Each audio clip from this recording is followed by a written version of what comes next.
ओम नमः शिवाय। जय माता पार्वती। भाद्रपद महीने के शुक्ल पक्ष की तृतीया तिथि को हरतालिका तीज का व्रत किया जाता है। इसमें भगवान शिव और माता पार्वती की पूजा अर्चना की जाती है। कहते हैं कि इनकी पूजा करने से महिलाओं को अखंड सौभाग्य का वरदान मिलता है। इस वर्ष हरतालिका तीज का पावन पर्व 6 सितंबर दिन शुक्रवार को मनाया जाएगा।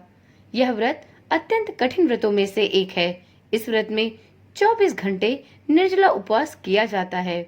हरतालिका तीज में भगवान शिव के संग माता पार्वती की पूजा की जाती है।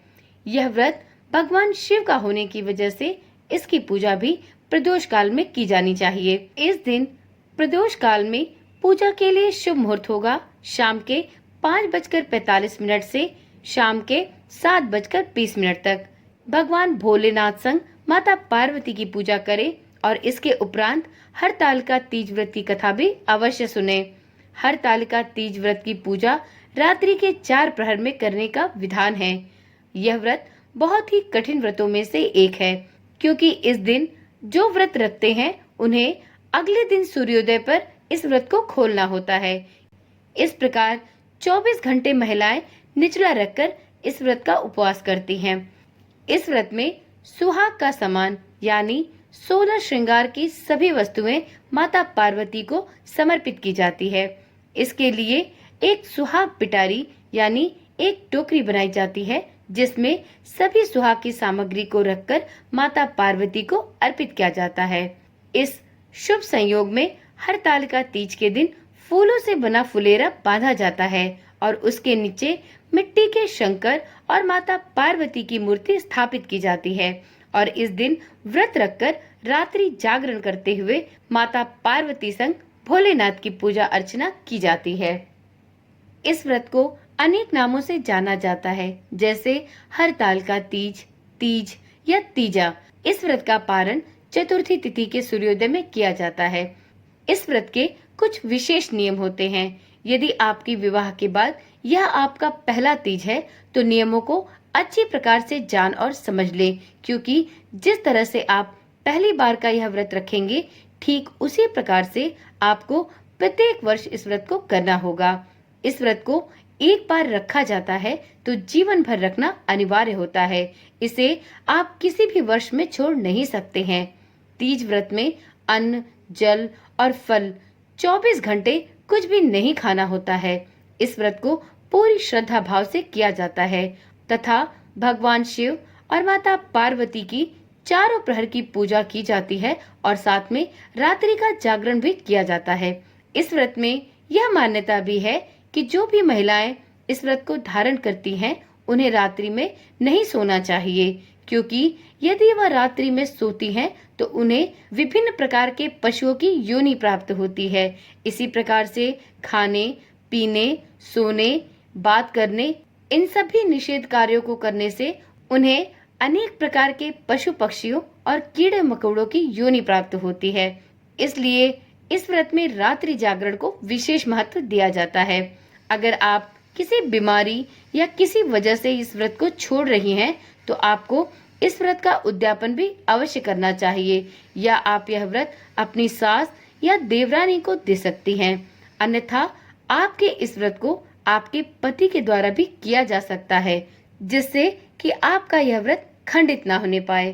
तो चलिए, यदि आप हरतालिका तीज का व्रत हैं तो आज के दिन हरतालिका तीज व्रत की कथा भी अवश्य सुने। इस व्रत कथा को सुने बिना आपका व्रत अधूरा और अपूर्ण माना जाएगा। इस व्रत कथा का महत्व विशेष रूप से इसलिए भी है क्योंकि इस कथा को स्वयं भगवान शिव ने माता पार्वती से कही है। तो चलिए प्रारंभ करते हैं हरतालिका तीज की अखंड सौभाग्य देने वाली यह पुण्यदायी सौभाग्यदायिनी व्रत कथा। तो एक बार प्रभु भोलेनाथ के संग माता पार्वती का ध्यान करते हुए, श्री गणेश भगवान का हृदय से मनन करते हुए, उन्हें प्रणाम करते हुए इस पावन एवं सौभाग्यदायिनी व्रत कथा का प्रारंभ करते हैं। एक बार भगवान शिव ने पार्वती जी को उनके पूर्व जन्म का स्मरण कराने के उद्देश्य से इस व्रत के महात्म्य की कथा कही थी। श्री भोले शंकर बोले, हे गौरा, पर्वतराज हिमालय पर स्थित गंगा के तट पर तुमने अपनी बाल्यावस्था में 12 वर्षों तक अधोमुखी होकर घोर तप किया था। इतनी अवधि तुमने अन्न न खाकर पेड़ों के सूखे पत्ते चबाकर व्यतीत किए थे। माघ की विकराल शीतलता में तुमने निरंतर जल में प्रवेश करके तप किया। वैशाख की जला देने वाली गर्मी में तुमने पंचाग्नि से शरीर को तपाया। श्रावण की मूसलाधार वर्षा में खुले आसमान के नीचे रहकर बिना अन्न जल ग्रहण किए तुमने स्वयं को मेरी तपस्या में लीन किया। तुम्हारे पिता तुम्हारी कष्ट साध्य तपस्या को देखकर बड़े व्यथित हुए। उन्हें इस बात का बड़ा क्लेश था। तब एक दिन तुम्हारी तपस्या तथा तुम्हारे पिता के क्लेश को देखकर नारद जी तुम्हारे घर पधारे। तुम्हारे पिता ने हृदय से अतिथि सत्कार करके उनके आने का कारण पूछा। नारद जी ने कहा, हे गिरिराज, मैं भगवान विष्णु के भेजने पर यहाँ उपस्थित हुआ हूँ। आपकी कन्या ने बड़ा कठोर तप किया है। इससे प्रसन्न होकर वह आपकी पुत्री से विवाह करना चाहते हैं। इस संदर्भ में आपकी राय भी जानना चाहते हैं। नारद जी की बात सुनकर गिरिराज गदगद हो उठे। उनके तो जैसे सारे क्लेश ही दूर हो गए। प्रसन्न चित्त होकर वह बोले, हे श्रीमान, यदि स्वयं विष्णु मेरी कन्या का वरण करना चाहते हैं तो भला मुझे क्या आपत्ति हो सकती है। वे तो साक्षात ब्रह्म हैं। हे महर्षि, यह तो हर पिता की इच्छा होती है कि उसकी पुत्री सुख संपदा से युक्त पति के घर की लक्ष्मी बने। पिता की सार्थकता इसी में है कि पति के घर जाकर उसकी पुत्री पिता के घर से अधिक सुखी और सौभाग्यशालिनी रहे। तुम्हारे पिता की स्वीकृति पाकर नारद जी विष्णु के पास गए और उनसे तुम्हारे विवाह के निश्चित होने का समाचार बताया। मगर इस विवाह संबंध की बात जब तुम्हारे कान में पड़ी तो तुम्हारे दुख का ठिकाना ना रहा। तुम्हारी एक सखी ने तुम्हारी इस मानसिक दशा को समझकर तुमसे उस विक्षिप्तता का कारण जानना चाहा।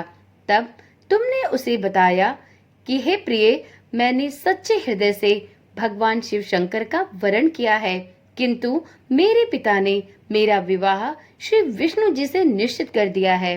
मैं विचित्र धर्म संकट में हूँ। अब क्या करूँ? प्राण छोड़ देने के अतिरिक्त अब कोई भी उपाय मेरे पास शेष नहीं है।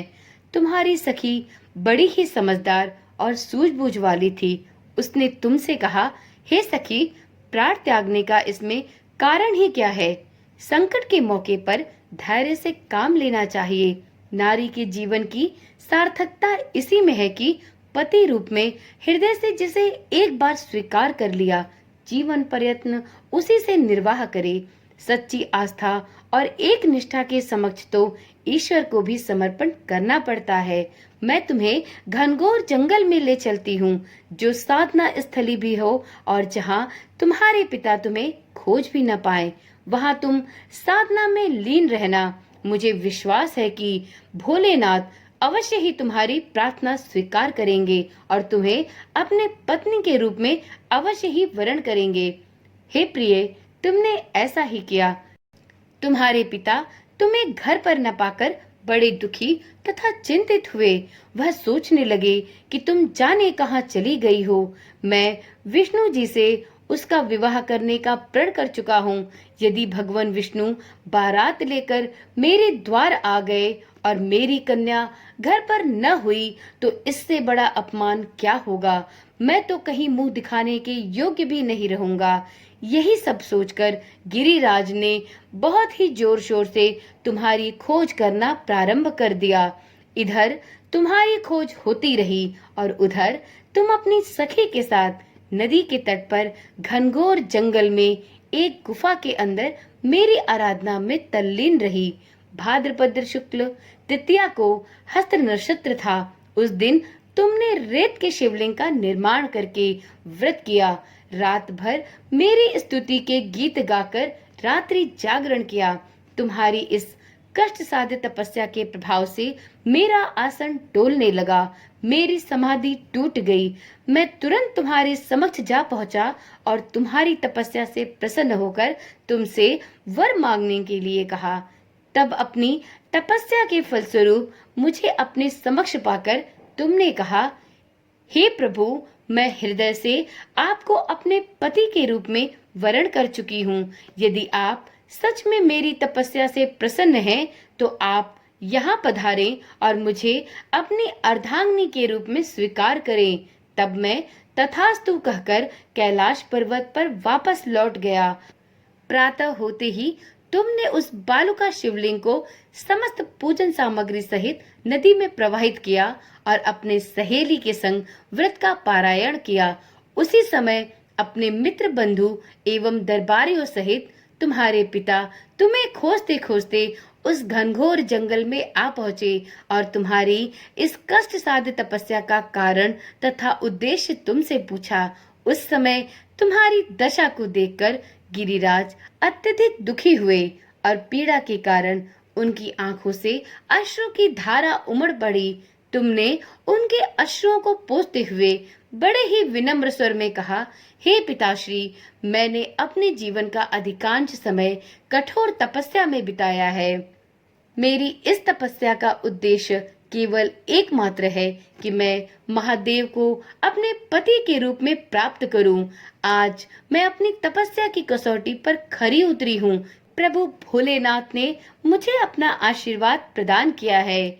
आप विष्णु जी से मेरा विवाह करने का निर्णय ले चुके थे, इसलिए मैं अपने आराध्य की खोज में घर को छोड़कर इस वन में आ गई थी। अब मैं आपके साथ इसी शर्त पर घर जाऊंगी कि आप मेरा विवाह विष्णु जी से न करके प्रभु भोलेनाथ से करेंगे। हे प्रिय गिरिराज, तुम्हारी इस तपस्या और तुम्हारे इस कठोर वचन को सुनकर मान गए और तुम्हें अपने संग घर ले गए। कुछ समय के पश्चात शास्त्रोक्त विधि विधान पूर्वक उन्होंने हम दोनों को विवाह सूत्र में बांध दिया। हे पार्वती, भाद्रपद की शुक्ल तृतीया को तुमने मेरी आराधना करके जो यह कठिन तप किया था, उसी के फलस्वरूप मेरा तुमसे विवाह हो सका। इस प्रकार से इस व्रत को जो भी कोई महिलाएं धारण करेंगी, उन्हें उनके सौभाग्य की वृद्धि का आशीर्वाद मैं स्वयं प्रदान करूंगा। इसी प्रकार से जो भी कुंवारी कन्याएं इस व्रत को धारण करेंगी, उनके मनोवांछित सुयोग्य वर को प्राप्त करने का आशीर्वाद भी उन्हें मैं प्रदान करूंगा। इसलिए सौभाग्य की इच्छा रखने वाली प्रत्येक युवती को इस व्रत को पूर्ण निष्ठा तथा आस्था के साथ धारण करना चाहिए। तो इस प्रकार से हरतालिका तीज व्रत की कथा समाप्त होती है।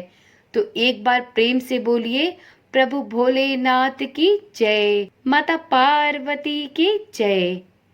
हे शिव शंकर, जिस प्रकार से आपने माता पार्वती की तपस्या को स्वीकार किया और उनके मनोवांछित वर को प्रदान किया, उसी प्रकार से इस व्रत को धारण करने वाली सभी कुंवारी कन्याओं, सभी सौभाग्यवती महिलाओं को उनका सौभाग्य और पति की दीर्घायु प्रदान करना। जो भी कुंवारी कन्याएं इस व्रत को धारण करें, उन्हें मनोवांछित सुयोग्य वर प्रदान करना। ऐसी इच्छा और ऐसी अभिलाषा के साथ इस कथा को यहीं पर समाप्त करती हूँ। फिर मिलते हैं एक नई कथा, एक नई जानकारी के साथ। वीडियो अगर पसंद आई हो तो कमेंट में जय प्रभु भोलेनाथ, माता पार्वती की जय लिखना ना भूलें। ओम नमः शिवाय। जय श्री कृष्णा। राधे राधे।